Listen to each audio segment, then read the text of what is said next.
Hello, and welcome to tonight's quiet walkthrough time. This evening, we'll gently unroll another scroll of the past and listen to what history still has to say. Maybe you're winding down for the night, screen dimmed, lights lower perhaps. You're greeting the first light of morning, somewhere far away. Wherever you are, I hope this story keeps you thoughtful company. Before we begin our journey into the ancient world, I'd love to know what time is it where you're watching from. Are you cozy in your bed in London watching the sun dip over the horizon in Cape Town? Or maybe sipping tea somewhere in between? Leave a comment and let me know. And if these soft-spoken stories from long ago resonate with you, consider subscribing so you never miss an evening of reflection. Now, allow me to take you back to the banks of the Nile, where morning sun stretches long shadows across mud-brick walls. The breeze carries the rhythm of daily life waking up. The water ripples gently against the shore. Urchins call out from afar. The sand stirs beneath the sandals of those making their way through narrow paths.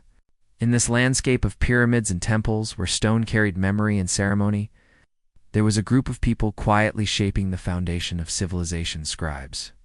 With reed pens and scrolls of papyrus, they preserved knowledge, tracked the passage of time, and kept the machinery of the kingdom moving. But their role, while deeply respected, was far from easy. Becoming a scribe was a journey that began early, often when a boy was just 5 or 6. For families without wealth or land, education was a bridge to a better life. Parents would make sacrifices to give their children a chance to escape physical labor, sending them to scribal schools despite the hardships that lay ahead. Picture a boy named Ket, whose father served in a small temple near Memphis. At dawn, While others fished or helped prepare food, Ket would begin his walk to the temple school, known as the House of Life. With bare feet and an empty stomach, he carried his reed pen's palette, fragments of pottery called astraco for practice. The teacher there was strict, his fingers permanently marked by years of ink. This wasn't a nurturing classroom. It was a place of discipline, structure, and constant repetition. Ancient education wasn't about creativity. It was about memory, precision, and endurance. The first lesson came not from storytelling, but from the symbols themselves. The Egyptian writing system held more than 700 characters each, carrying specific meaning, sound, or both.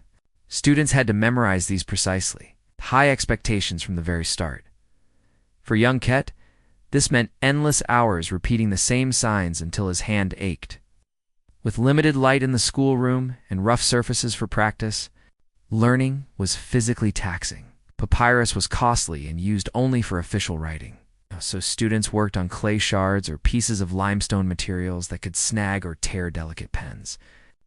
When ink blotted or smudged, the work had to begin again. But this was only the start. Egyptian writing wasn't just complex, it was dynamic. Unlike modern alphabets where symbols remained stable, hieroglyphics could shift meaning based on context, direction, or placement. Some symbols stood for sounds, others for full words or concepts. A student had to recognize the sign whether it pointed left or right or appeared at the start or end of a word. And they had to read it whether it was carved on temple walls or scribbled hastily on scrolls. Multiply this by hundreds of symbols, and you begin to grasp the scale of the challenge. Scribal training extended beyond writing. Students learned to calculate taxes, measure land, track time through Egypt's intricate calendar, and read literature by copying classic texts. Many were expected to recite these works from memory. They also learned hymns and ceremonial chants, especially those who would go on to work in temples. Geography was crucial, too. They needed to know the names of Egypt's provinces, cities, trade routes, and sacred places. They even studied the seasonal flooding of the Nile and how it shaped planting cycles. For Ket, this meant waking before sunrise and working long after sunset. His fingers became permanently stained with ink. His back ached from hunching over scripts, and his eyes burned from focusing on tiny, detailed marks by lamplight. The competition was intense, so only the most capable students would rise to positions in royal administration or temple service. Those who struggled faced a future of repetitive copying or a return to the physical labor their families had hoped to spare them. teachers showed little leniency. Ancient writings tell of students being subjected to strict discipline and isolation. If they underperformed, food at the schools was often limited, with families struggling to afford tuition and daily meals. Water was rationed, and the crowded conditions meant illness spread easily. Many students experienced eye strain from constant close work in dim rooms. Social connection was rare. Students lived away from home, often in temple dormitories, separated from their families. Friendships were difficult to form in an atmosphere of silence and constant pressure. Bonds were strained by rivalry and the shared weight of expectation. After 5 to 10 years of this training, those who completed it became full scribes, but their challenges didn't end there. The work itself carried its own burdens. Scribes worked in one of 3 areas: government, temples, or private households. Each path came with its own type of difficulty. In government roles, scribes formed the backbone of Egypt's vast bureaucracy. Take, for example, a man named Amenhotep, now grown and working in a provincial tax office. His day began early, receiving farmers bringing grain, livestock, or other goods as tribute. Every transaction had to be documented 3 times for local, regional, and central archives. The work was repetitive, but mistakes weren't just frowned upon, they carried serious consequences. Accuracy wasn't just important, it was essential. A single miscalculation could bring trouble not just for the scribe, but for his entire household. Scribes were personally accountable for their ledgers, and errors were investigated thoroughly. During harvest season, Amenhotep might work for 18 hours, recording line after line of inventory under flickering oil lamps. His hands cramped from holding the pen, his eyes stung from long hours. But beyond the physical toll was the emotional burden witnessing families struggle with the weight of tribute. Some couldn't meet quotas and faced penalties. As a scribe, he was responsible for documenting these events, caught between duty and empathy. Ancient writings describe tax scribes being challenged by communities during times of hardship, sometimes even facing public backlash. The pressure to balance precision with fairness was immense. Temple scribes worked in different conditions, but with their own complexities.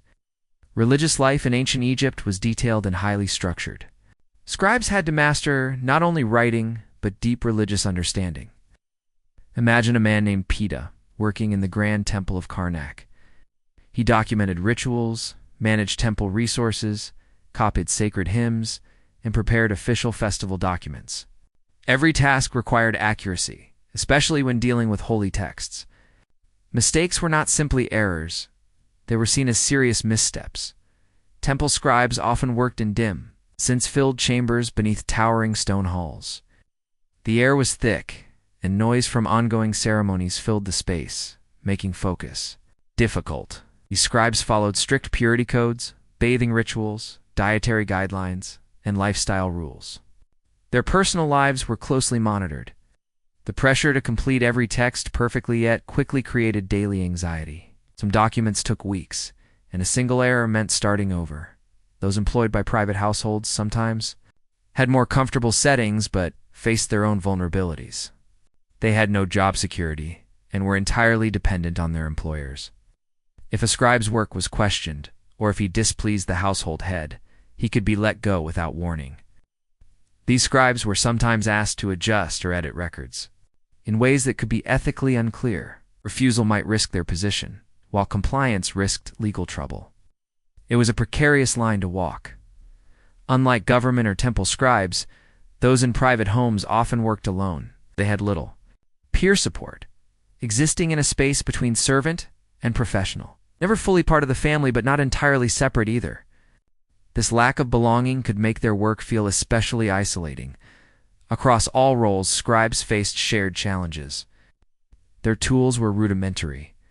Reed pens wore down quickly and needed constant reshaping with knives. Ink was mixed daily, and if too watery or too thick, it could ruin entire passages. 2 inks, black and red, were used, requiring careful attention when to switch. Papyrus, although an extraordinary invention, was delicate. It tore easily, became soft in humidity, or brittle in dry air. Writing on it required skill and care. Their environments weren't ideal for such detailed work. Dust settled on fresh ink, bugs drawn to oil lamps, left marks across half-finished scrolls. Smoke irritated eyes and lungs. Most scribes worked, seated cross-legged, or on small stools, hunched over scrolls on their laps or low tables. Hours spent in this position caused back pain, joint strain, and circulation problems. The constant movement of writing wore down their wrists and fingers. Many developed chronic pain or arthritis with age. Some mummified scribes show physical evidence of these occupational strains. Eye problems were common. Squinting over minute symbols by dim lamplight gradually damaged vision. Ancient descriptions mention political or administrative shifts often meant increased scrutiny for Egypt's scribes.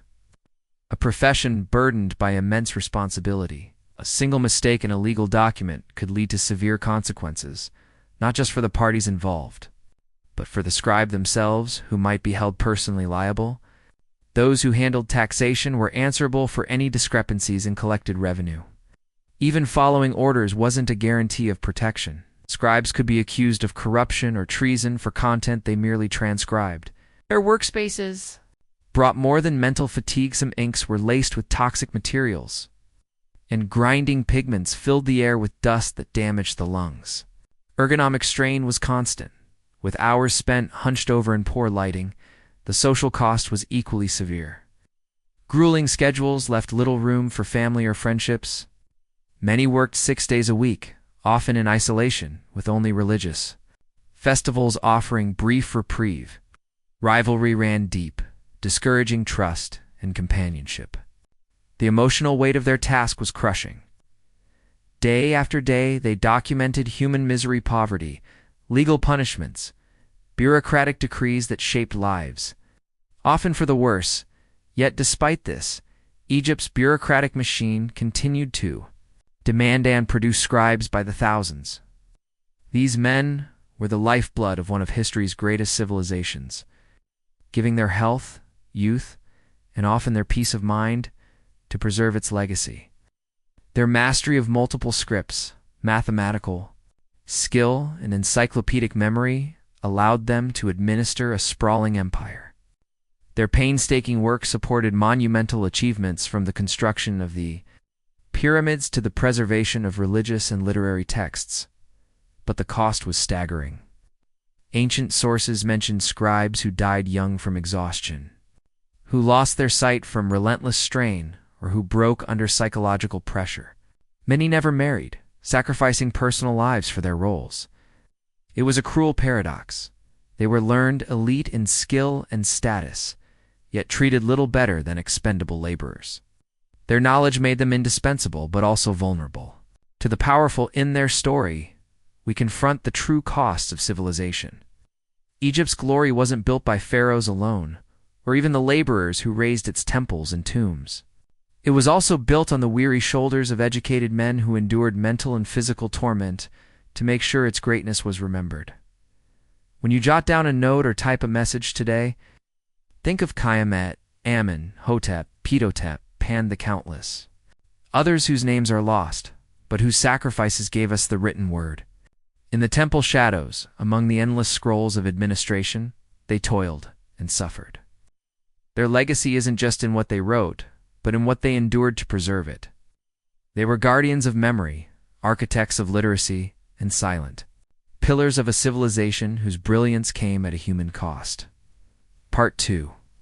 The physical and mental toll of scribal training. If the finished scrolls of ancient Egypt speak of wisdom and order, their creation speaks of suffering. For every papyrus that survives, there are unseen years of discipline, pain, and isolation behind it. Scribal training was not education as we know. It was survival.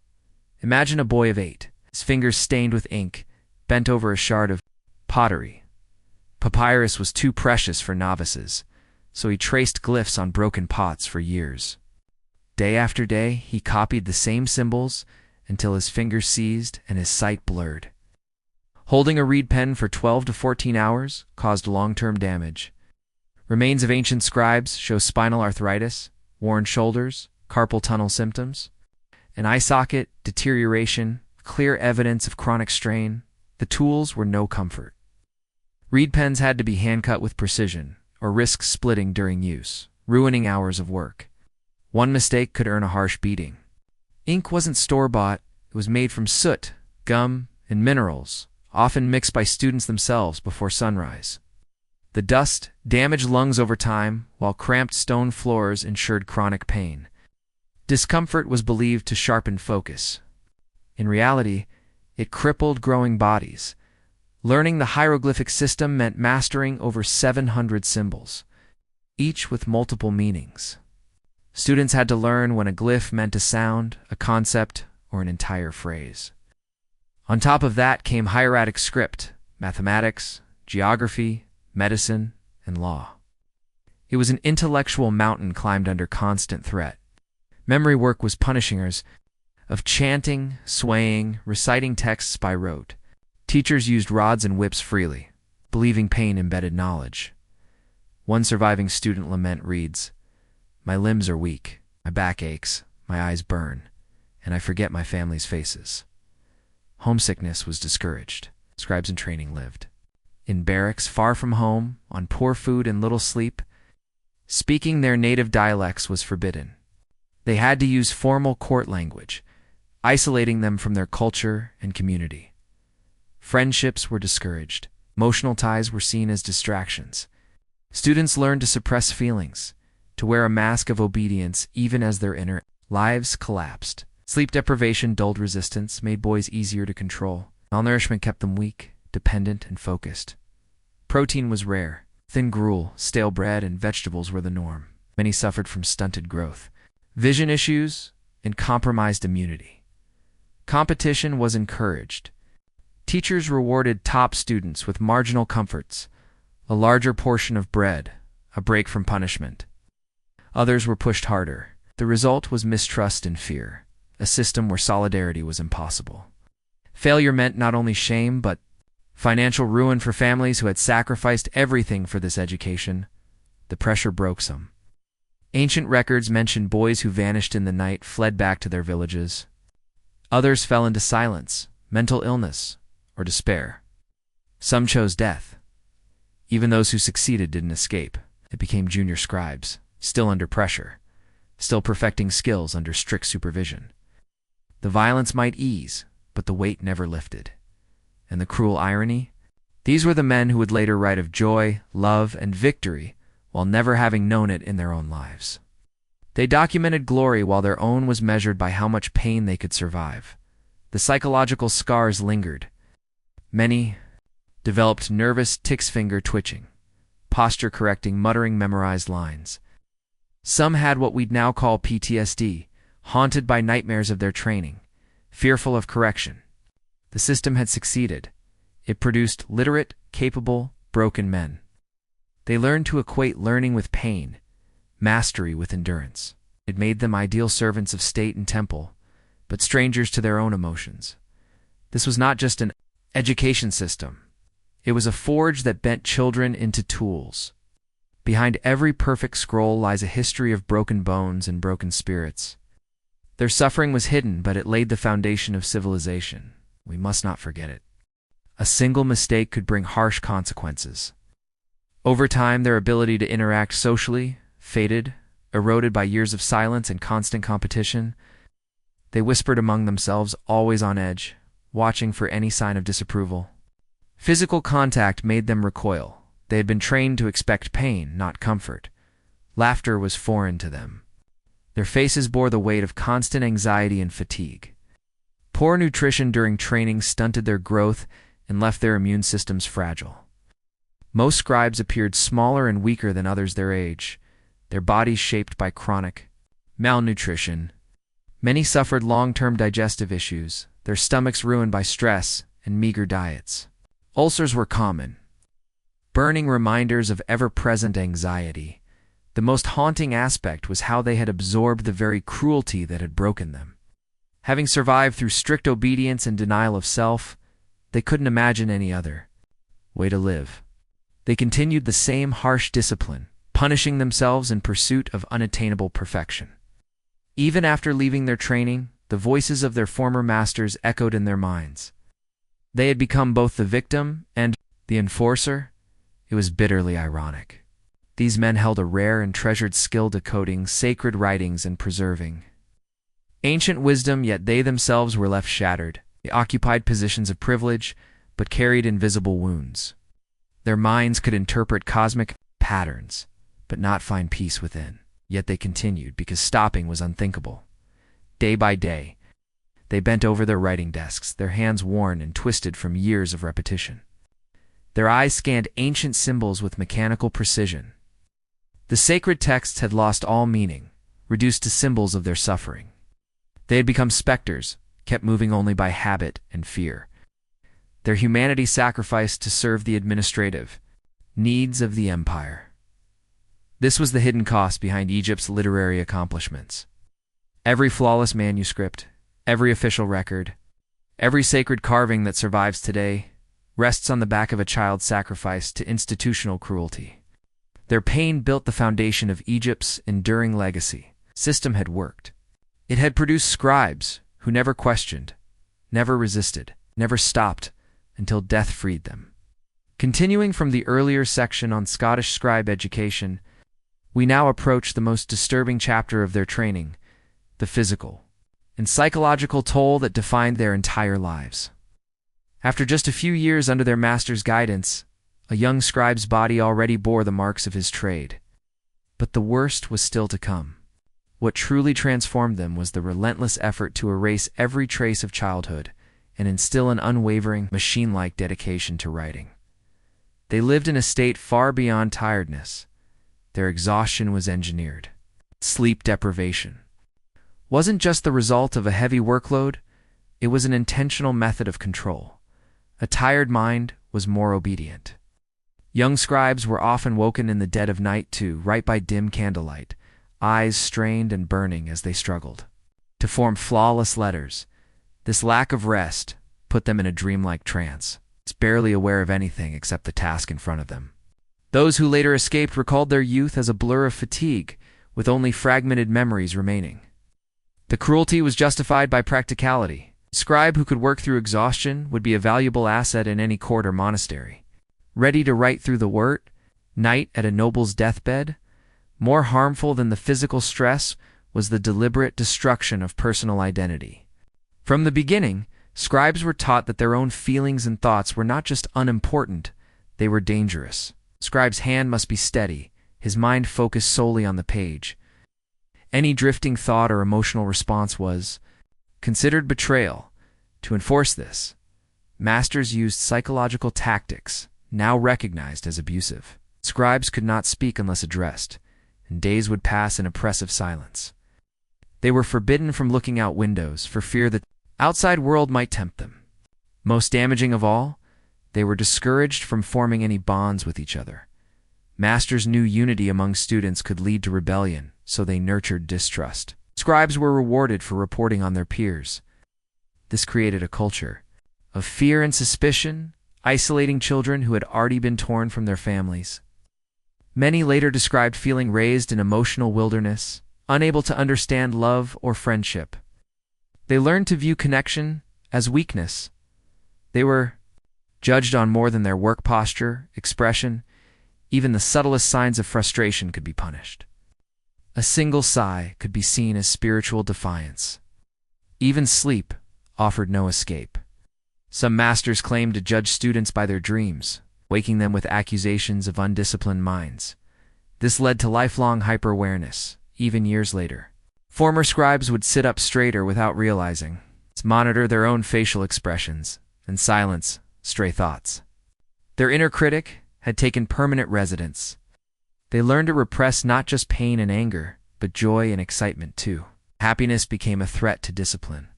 They trained to maintain a steady, passive expression, whether copying scripture or detailing torture. This emotional suppression made them reliable, but cost them their sense of self. Many lived double lives, an outer mask of calm efficiency and an inner self buried deep, swirling with locked-away emotions.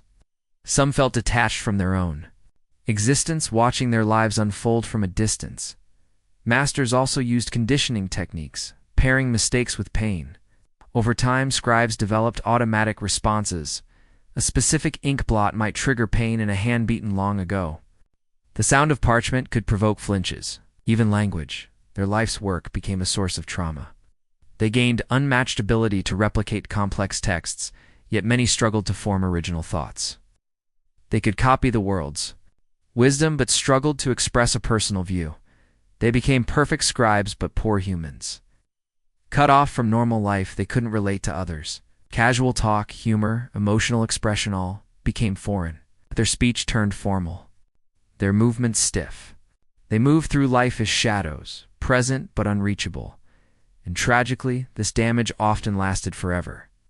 Unlike other apprentices who grew into mastery, scribes rarely escaped the psychological scars.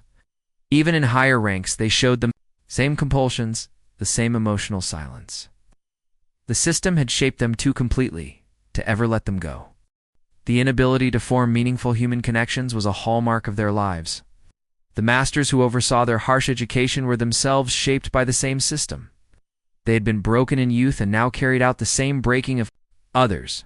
They believed they were fulfilling a sacred duty, preparing young men for service to king and deity. The suffering they imposed was viewed as purification, the psychological toll, a necessary cost for a higher purpose. This cycle of abuse fed on itself. Each generation of scribes produced the next generation of masters, ensuring that the methods remained unchanged. Even those who realized the cruelty of it all were powerless to stop it, trapped within institutions centuries old. The scribes themselves defended the very system that harmed them, trained to see pain as noble. They took pride in their ability to endure hardship, convinced their suffering was a sign of holiness, and that their brokenness was the cost of literacy in an illiterate world. Many believed they were lucky to have been chosen. They looked down on the uneducated with pity, convinced that their own torment granted them meaning.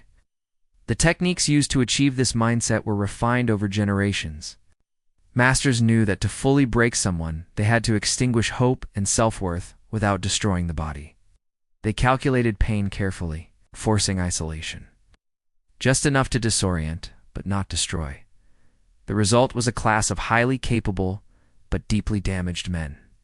They could perform intellectual feats with ease, yet struggled with the most basic forms of happiness. Their service to society was exacting, and their personal costs largely invisible. Building on the mental and physical shaping of scribes, the most insidious aspect emerges: the engineered destruction of emotional connection.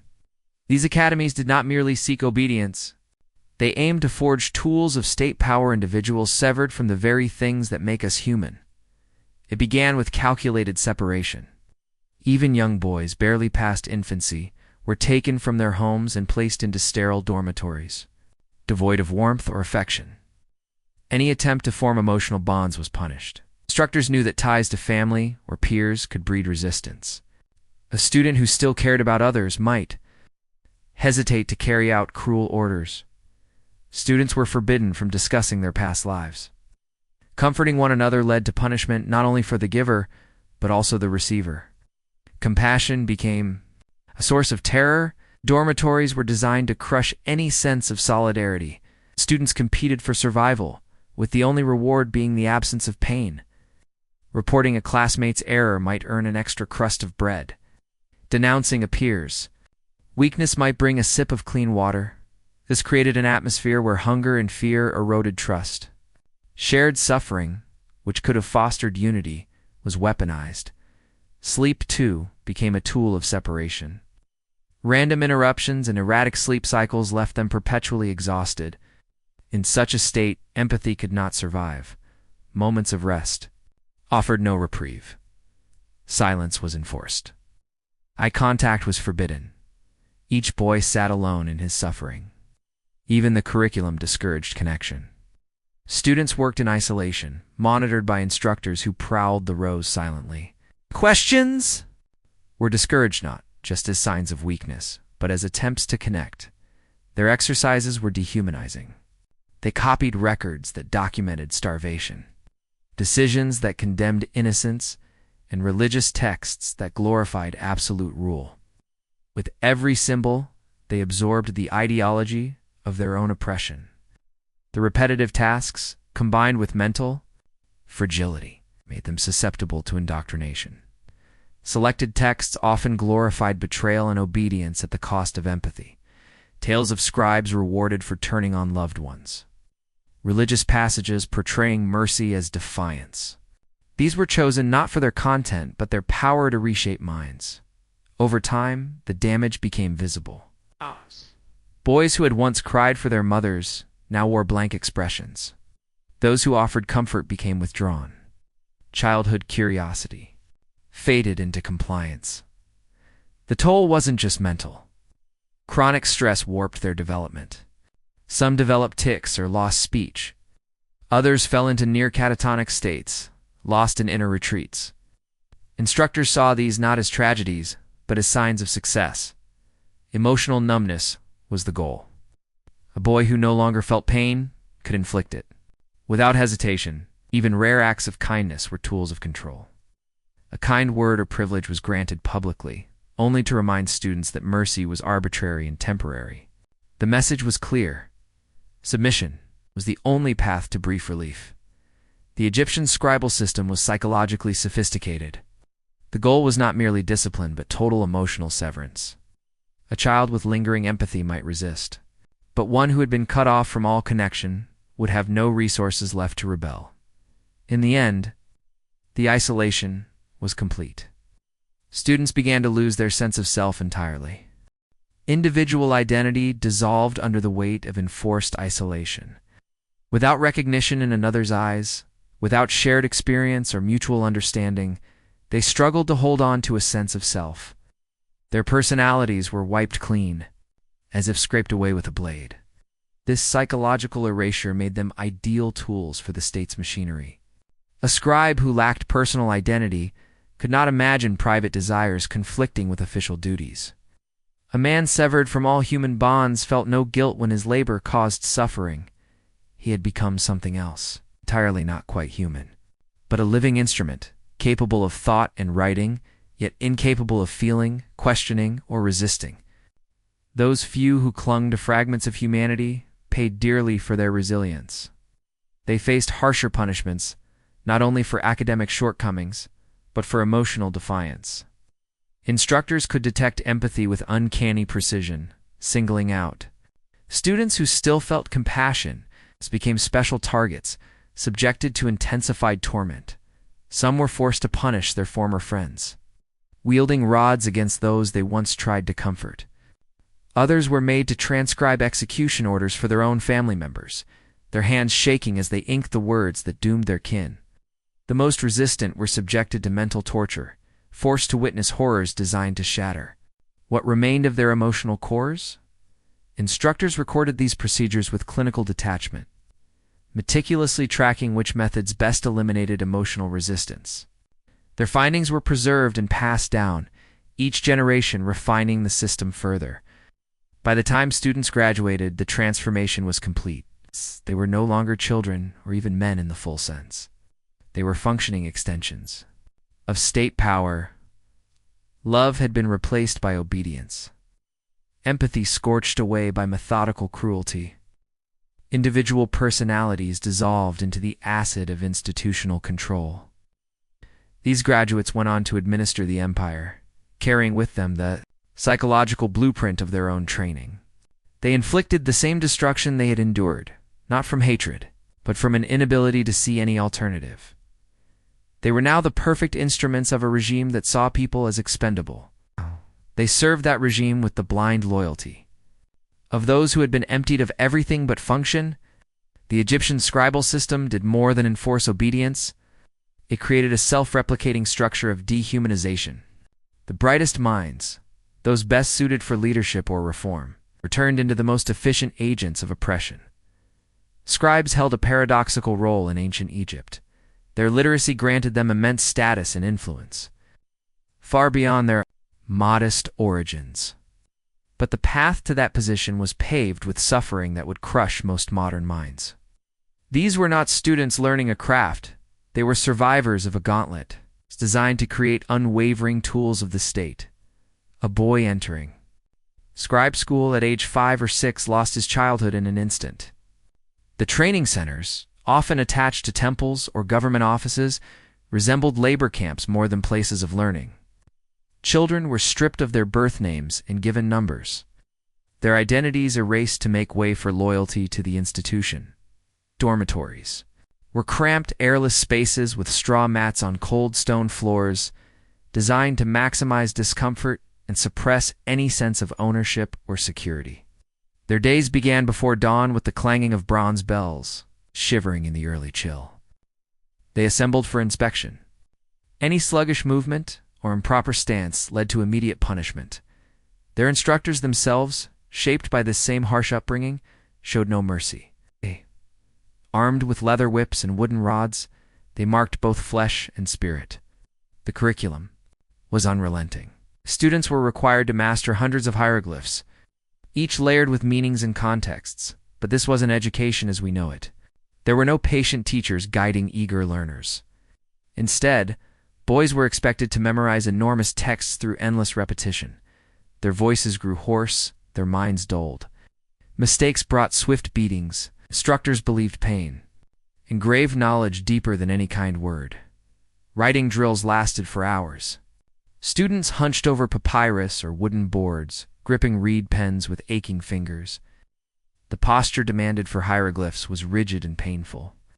Maintaining it for so long left backs aching and shoulders burning. Many developed permanent spinal problems from years of forced positioning. Their suffering was etched into the quality of their work, flawless. It's precise and exacting, yet born of hardship no child should have known. Training was monitored with obsessive precision.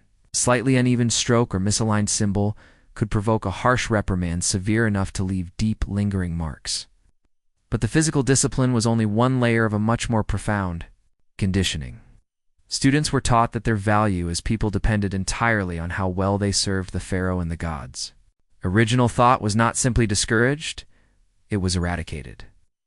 Any signs of creativity or deviation from tradition led to isolation, deprivation, and punishing correctional sessions designed to crush the will completely. The aim wasn't education, but total transformation. Scribes were to become living tools of replication, capable of transcribing ancient texts with flawless consistency while never daring to question the meaning behind them. Even nourishment was weaponized. A well-executed passage might be rewarded with an extra scrap of bread, but failure meant going hungry for days, a silent punishment that gnawed at their resolve. Meals were meager, barley gruel, hardened bread, and rarely a sliver of dried fish. This long-term malnutrition weakened their bodies, stunting growth and eroding resistance to illness. Sleep was yet another thing denied. Students studied into the night under dim, flickering oil lamps, their eyes aching as they strained to copy intricate hieroglyphs. When rest came, it was brief and broken, barely enough to function before the cycle resumed. This unending fatigue dulled their minds and blurred their judgment, making them more pliable, easier to control. One of the most damaging elements of this system was the calculated dismantling of emotional ties. Family contact was severed for years. Gifts and letters from home were confiscated. Instructors reinforced the belief that love, compassion, and loyalty to anyone but the state were dangers to be eradicated. Over time, many students fractured. Some developed nervous tics. Others became withdrawn and unresponsive, drifting through their days like shadows. The emotional cost was staggering, but rarely acknowledged. Those who did not endure were dismissed as weak. Official records often ignored the mental toll, portraying attrition as failure rather than a consequence of relentless pressure. Those who did survive emerged fundamentally changed, their natural emotions buried, their humanity dimmed. Their only identity became their function. The hieroglyphs they mastered became more real than human contact. They could replicate vast texts without flaw, but could no longer form their own ideas or express feeling. Even after graduation, suffering continued, albeit in different forms. Scribes labored in cramped, windowless chambers for 12 to 14 hours a day, their bodies bent and battered by repetition. Arthritis set in early. eyes weakened, and failed. By middle age, many were partially or completely blind. Social isolation persisted. Scribes were discouraged from forming close bonds constantly, expected to report on colleagues. A culture of quiet mistrust and fear defined their professional lives, preventing lasting friendships or meaningful family connections. Their task often involved recording harsh state actions executions, forced confessions, public punishments. Over time, such exposure further desensitized them. Emotional distance, once trained, became irreversible, tragically. They were not just victims of this system, they became its perpetuators. The few who rose to the rank of instructor passed down the same punishing methods they endured, unable to imagine any other path. Historical fragments from scribes themselves offer rare glimpses into their inner world. These writings, often personal and private, reflect despair, loneliness, and the hollow echo of a life spent in quiet servitude. To them, literacy had not been a gift. It had been a lifelong burden, one that consumed their identity and left them strangers to themselves. We now turn to medieval Scotland, where another grueling path awaited those chosen to preserve knowledge. Though often romanticized, the life of a scribe was one of harsh discipline and punishing labor. In the austere chambers of monasteries and royal courts, boys as young as 7 were thrust into a world where every detail mattered and every mistake had consequences. Their initiation into scribal life resembled endurance training. For up to 14 hours a day, they sat hunched over parchment in cold, dim scriptoria. The benches were unyielding. The lighting was poor. Their backs grew crooked from years of leaning forward. Hands cramped from clutching rough quills. Masters demanded perfection. A single blot of ink or imperfect letter could result in harsh scolding or punishment. Boys learned to associate ink with pain and precision with survival. Food was often used to enforce discipline. A flawed manuscript might mean no meal.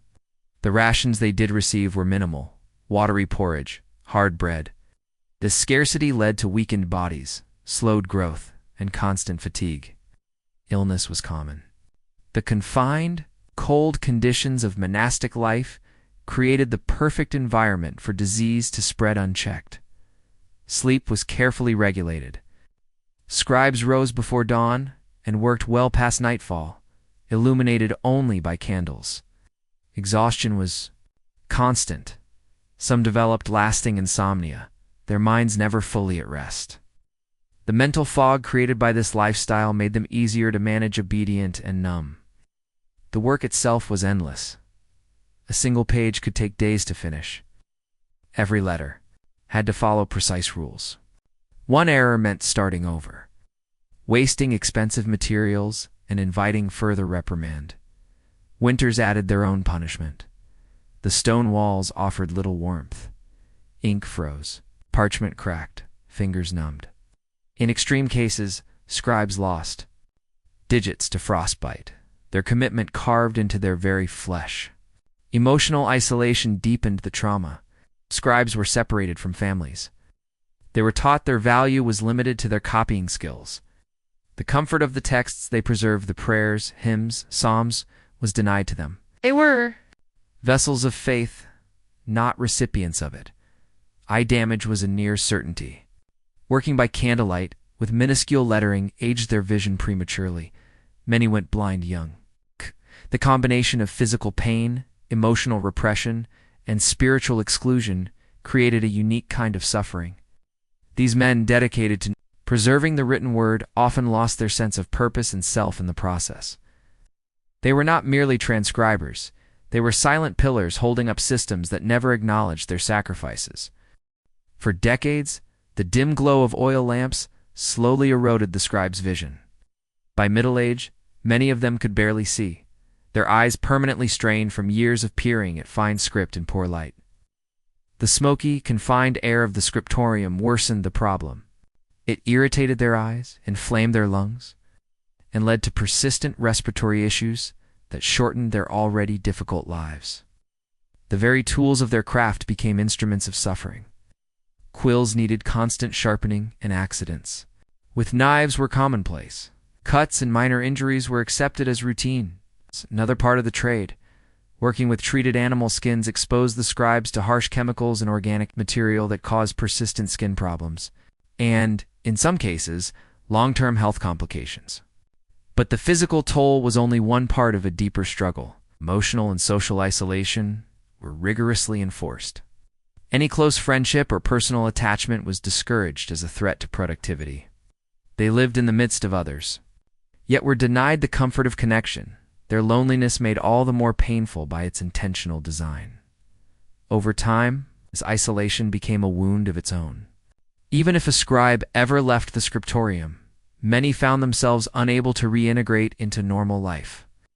Years of disconnection had trained them to suppress emotion, to expect rejection, and to fear intimacy.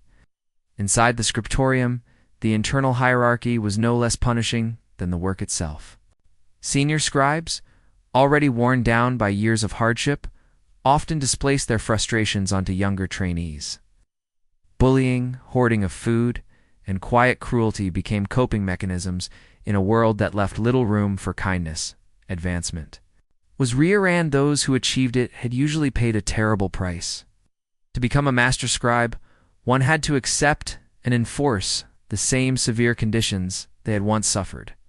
By the time they earned authority, their sense of self had been so deeply eroded that they perpetuated the same routines of emotional control without question.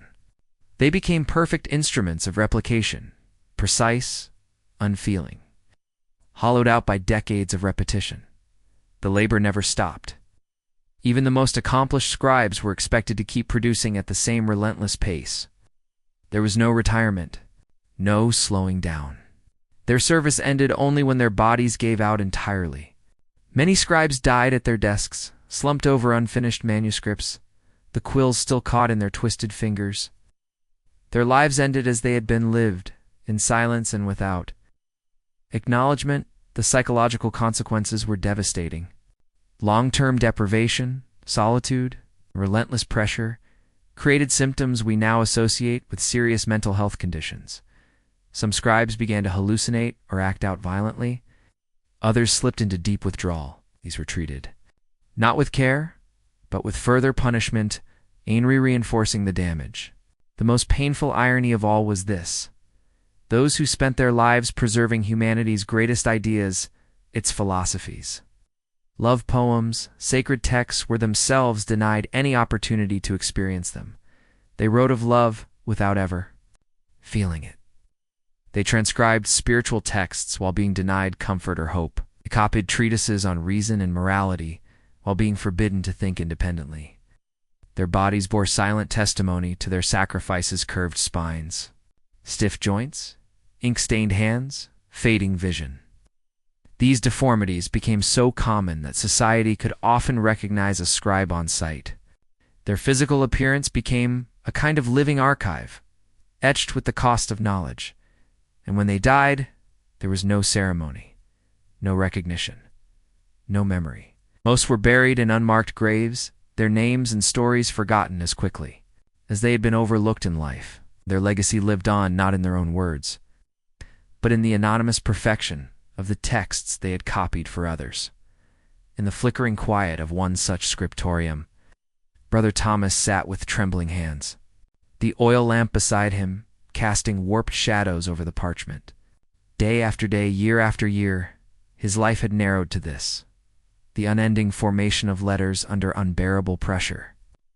The monastery had shaped him into something barely human, a breathing extension of ink and pen. He paused, shutting his eyes against the burning ache that had become part of him.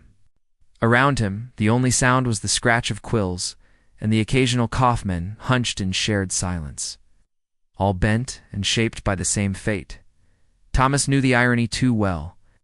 He was preserving wisdom, even as the act of doing so erased everything human in himself. His right shoulder sat higher than his left from the repetitive strain. His spine curled downward. His fingers, once quick and agile, had grown stiff, bent into permanent claws, inked black from decades of contact. He remembered the young novice who had arrived just last spring. That boy's eyes had been full of hope. By autumn, they were empty. That bright soul had dimmed quietly, broken not by punishment, but by the sheer weight of impossible expectations. The monastery had taken another spirit and shaped it into a tool. The scribes rarely spoke of their pasts, but sometimes, when sleep would not come, Thomas would imagine another life, a farmer, perhaps working with his hands in soil instead, of ink, a craftsman, shaping things of beauty rather than endlessly copying the creations of others. But such thoughts were dangerous. They led only to longing, and longing was forbidden as the bells rang for evening prayer. Thomas carefully placed his quill down 12 pages of confessions completed, each character shaped with agonizing care. Tomorrow, another 12 pages, and another the day after, until the day he could no longer see or hold the quill. That would be the end. There was no exit before that.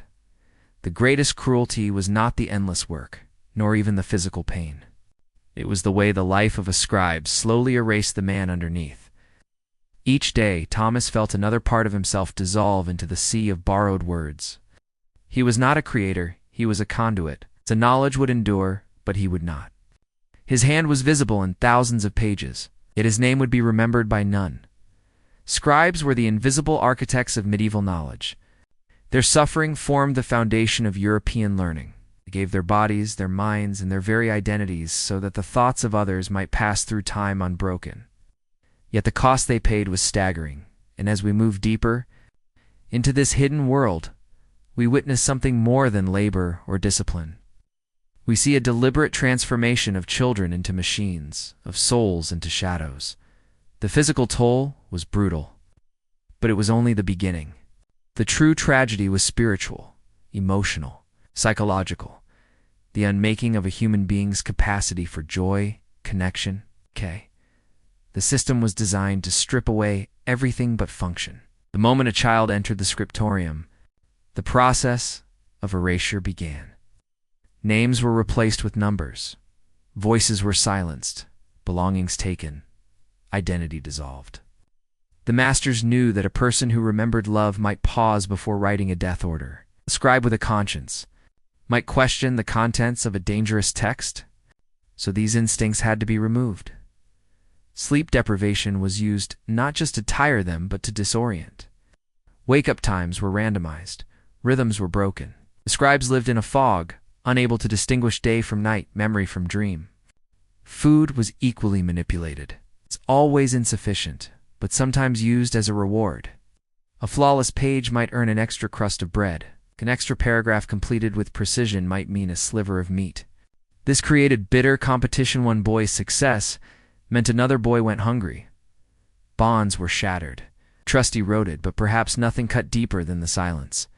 The enforced solitude. Contact was forbidden. Voices were lost. Some scribes went years without being touched, except in punishment.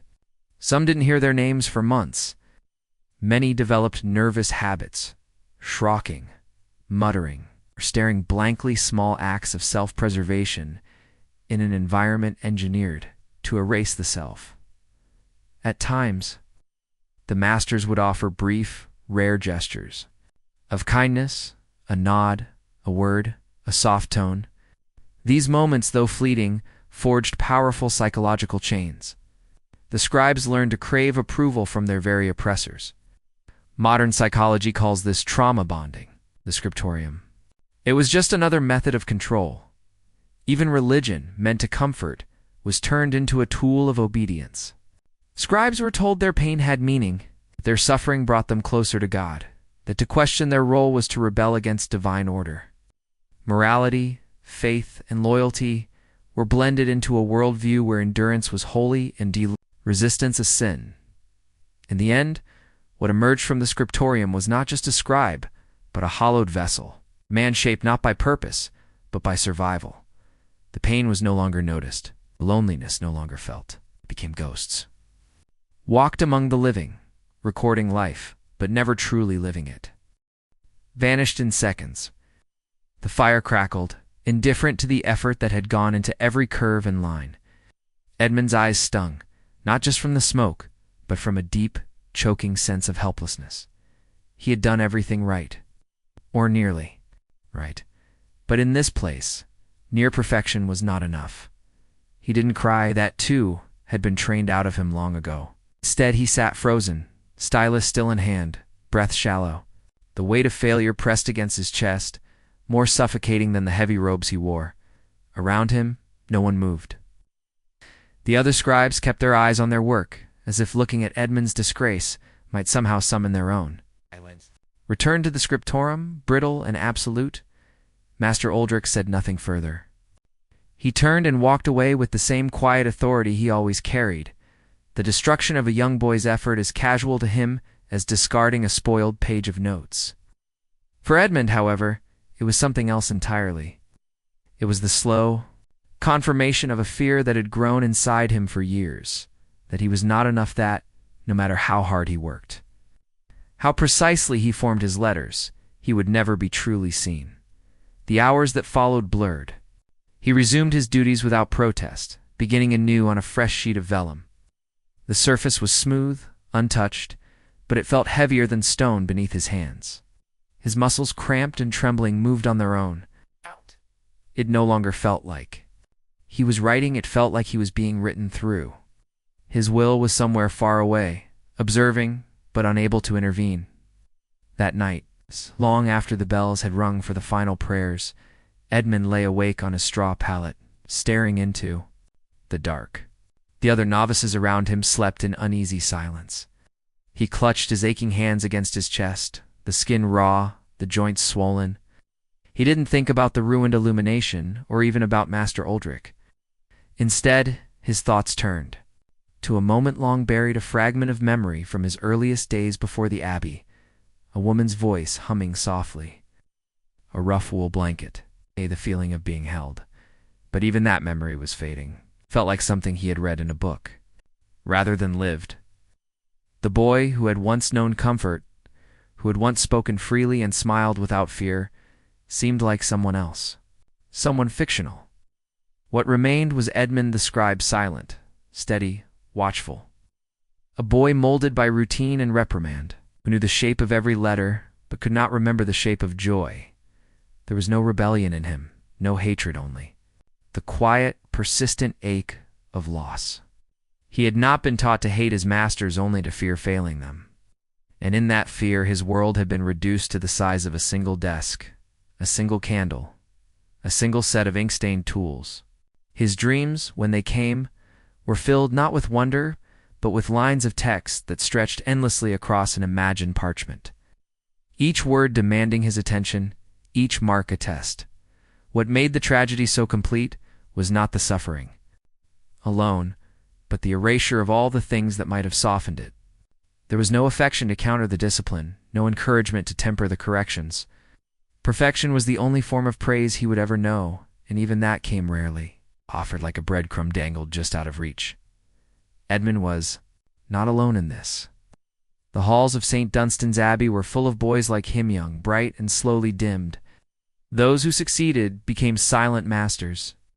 Those who failed were reassigned to labor where silence was still enforced, but the ink was replaced with sweat and the quill with a broom.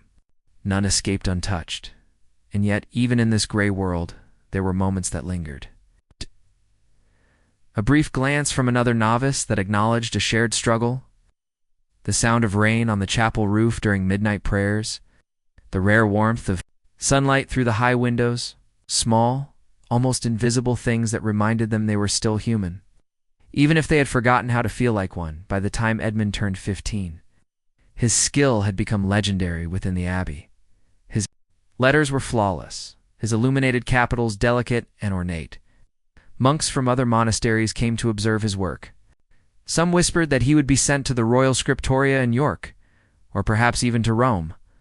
But for Edmund, those possibilities meant little. They were just new rooms with the same silence, the same candlelight, the same expectations. He rarely spoke now. When addressed, he responded in the quiet, measured tones that had been drilled into him. He no longer remembered what his voice used to sound like when he laughed. He ate quickly, sparingly, and alone. At night, he still dreamed of letters, not words, not meaning. just shapes, loops, and lines and flourishes that danced behind his eyes, demanding to be drawn again and again. Outside, the world continued to move, fields ripened, children played in the nearby village, seasons shifted with the stars. But inside the scriptorium, time was a slow circle, marked only by the turning of pages and the drip of wax from spent candles. Edmund turned with it, endlessly copying, endlessly correcting. His soul caught between vellum and ink. To the abbey, he was a miracle of discipline and talent. To history, he would be another anonymous hand behind a perfect manuscript. To himself, he was nothing at all, and that was perhaps the most devastating success of the masters. They had trained him so well, he'd no longer believe there was anything else he could be. Vanished in seconds. The fire crackled, indifferent to the effort that had gone into every curve and line. Edmund's eyes stung, not just from the smoke, but from a deep, choking sense of helplessness. He had done everything right, or nearly right. But in this place, near perfection was not enough. He didn't cry. That, too, had been trained out of him long ago. Instead, he sat frozen, stylus still in hand, breath shallow, the weight of failure pressed against his chest, more suffocating than the heavy robes he wore. Around him, no one moved. The other scribes kept their eyes on their work, as if looking at Edmund's disgrace might somehow summon their own. Returned to the scriptorium, brittle and absolute, Master Uldrich said nothing further. He turned and walked away with the same quiet authority he always carried. The destruction of a young boy's effort as casual to him as discarding a spoiled page of notes. For Edmund, however, it was something else entirely. It was the slow confirmation of a fear that had grown inside him for years, that he was not enough, that, no matter how hard he worked, how precisely he formed his letters, he would never be truly seen. The hours that followed blurred. He resumed his duties without protest, beginning anew on a fresh sheet of vellum. The surface was smooth, untouched, but it felt heavier than stone beneath his hands. His muscles, cramped and trembling, moved on their own. It no longer felt like he was writing, it felt like he was being written through. His will was somewhere far away, observing, but unable to intervene. That night, long after the bells had rung for the final prayers, Edmund lay awake on his straw pallet, staring into the dark. The other novices around him slept in uneasy silence. He clutched his aching hands against his chest, the skin raw, the joints swollen. He didn't think about the ruined illumination, or even about Master Uldrich. Instead, his thoughts turned to a moment long buried, a fragment of memory from his earliest days before the abbey, a woman's voice humming softly, a rough wool blanket, the feeling of being held. But even that memory was fading, felt like something he had read in a book, rather than lived. The boy who had once known comfort, who had once spoken freely and smiled without fear, seemed like someone else, someone fictional. What remained was Edmund the scribe, silent, steady, watchful. A boy molded by routine and reprimand, who knew the shape of every letter, but could not remember the shape of joy. There was no rebellion in him, no hatred only. The quiet, persistent ache of loss. He had not been taught to hate his masters, only to fear failing them. And in that fear, his world had been reduced to the size of a single desk, a single candle, a single set of ink-stained tools. His dreams, when they came, were filled not with wonder, but with lines of text that stretched endlessly across an imagined parchment. Each word demanding his attention, each mark a test. What made the tragedy so complete was not the suffering alone, but the erasure of all the things that might have softened it. There was no affection to counter the discipline, no encouragement to temper the corrections.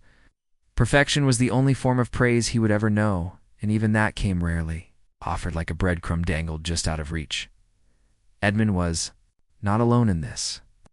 The halls of St. Dunstan's Abbey were full of boys like him, young, bright, and slowly dimmed. Those who succeeded became silent masters. Those who failed were reassigned to labor where silence was still enforced, but the ink was replaced with sweat and the quill with a broom.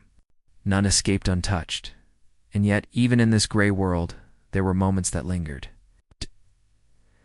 A brief glance from another novice that acknowledged a shared struggle, the sound of rain on the chapel roof during midnight prayers, the rare warmth of sunlight through the high windows, small, almost invisible things that reminded them they were still human, even if they had forgotten how to feel like one by the time Edmund turned 15. His skill had become legendary within the abbey. His letters were flawless, his illuminated capitals delicate and ornate.